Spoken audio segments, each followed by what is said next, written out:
इथे दीक्षाभूमी आणि उत्तरेकडील दीक्षाभूमीचे प्रवेशद्वार ज्यावर बांधकाम सुरू आहे. मला वाटते जाणार सर या कमलाकर डोंगरे या ठिकाणी आपण विचारणार.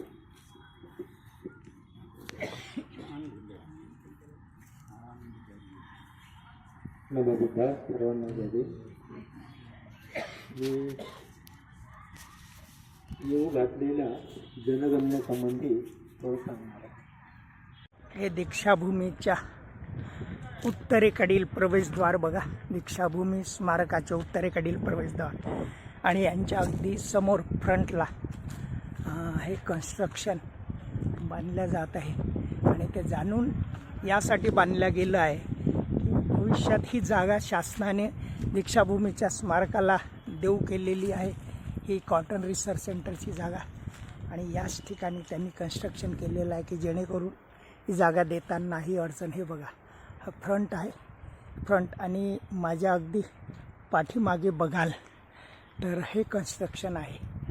हे कन्स्ट्रक्शन मोठ्या प्रमाणात बांधलं गेलं आहे आणि या कन्स्ट्रक्शनचा उद्देशच आहे की जेणेकरून ते हे बघा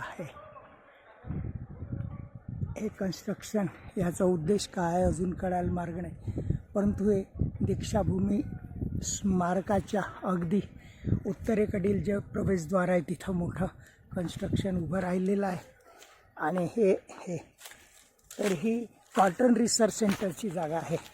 कॉटन रिसर्च सेंटरची ही जागा आणि या जागेवर हे कन्स्ट्रक्शन आहे.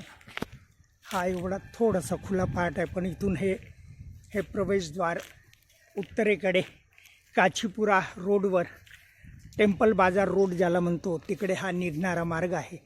आणि हा निघणारा मार्ग जाणून थांबवण्यासाठी हा प्रकार केलेला आहे.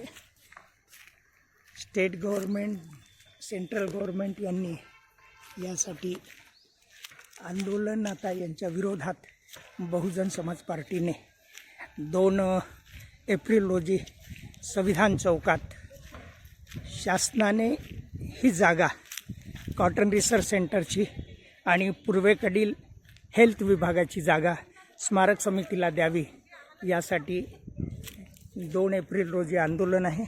या आंदोलनात मोठ्या प्रमाणात सहभागी व्हावं. दीक्षाभूमी स्मारकाचं काम अडचणीत यावं यासाठी हे सर्व शासनाच्या वतीनं सुरू आहे. म्हणून मी पुन्हा आंबेडकरी लोकांना विनंती करतो की हे दीक्षाभूमीचे उत्तरेकडील जे प्रवेशद्वार आहे, मी आता जे चाललो आहे बघा, दीक्षाभूमीचे उत्तरेकडील प्रवेशद्वार आणि या प्रवेशद्वाराला अडचणीत आणण्यासाठी प्रवेशद्वारातून निघणारा मार्ग तो बंद करण्याचं काम शासनाच्या वतीनं हेतुता केलेला आहे. हे बघा, आता मी प्रवेशद्वारावर उभा झालो आहे आणि हे ते प्रवेशद्वार अगदी याच्या अपोजिट हे कन्स्ट्रक्शन दिसते आहे. हे कन्स्ट्रक्शन ह्या दीक्षाभूमी स्मारकाच्या अगदी प्रवेशद्वारातून बघितलं तर हे अगदी प्रवेशद्वाराला रोखण्यासाठी हे षडयंत्र शासनाच्या वतीनं केलेलं आहे.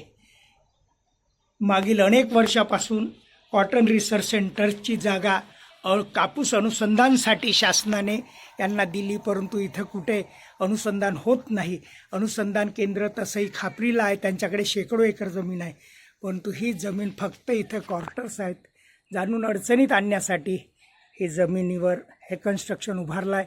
हे कन्स्ट्रक्शन थांबवावं अशी नागपुरातील हायकोर्टाला, जिल्हा कलेक्टरला, NMCचे कमिशनर यांना, या सर्वांना, महाराष्ट्र शासनाचे मुख्यमंत्री, पालकमंत्री आणि केंद्रीय मंत्री जे नागपूरचे खासदार आहेत, या सर्वांना विनंती आहे. धन्यवाद.